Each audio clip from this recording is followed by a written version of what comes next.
Hi, Michael Ashley here for the Center for Digital Archaeology and the Sustainable Heritage Network to talk about one of my favorite topics, which is photogrammetry, which is basically the combination of images to produce something new and exciting, a three-dimensional representation of the world. And photogrammetry goes back as long as photography has been going, in the study of optics all the way back to Da Vinci.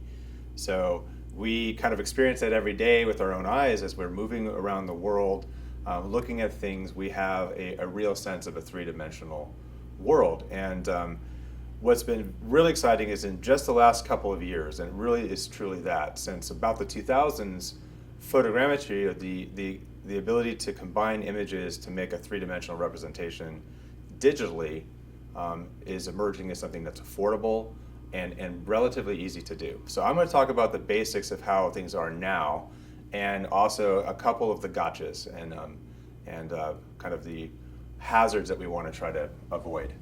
Okay, so what you need in order to produce three-dimensional models that are of excellent quality is you need a decent camera. Now you don't need this. This is a really expensive, really nice digital SLR. You'll be perfectly fine with something like a Sony NEX6, which is a personal favorite. You can buy on eBay for about 250 bucks, okay?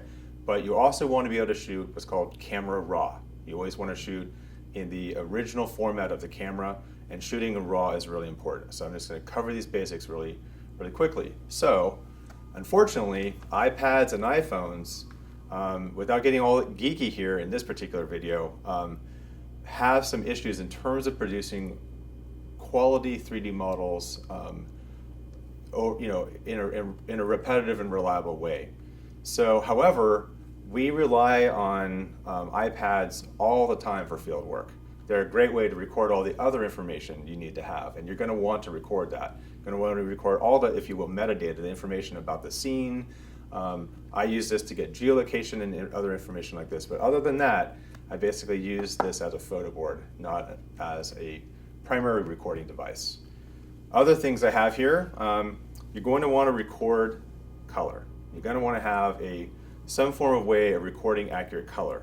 Now on Amazon.com, you can get a really decent color chart like this. This is $100. You can get one for $9, and we'll be putting these resources on the SHN site.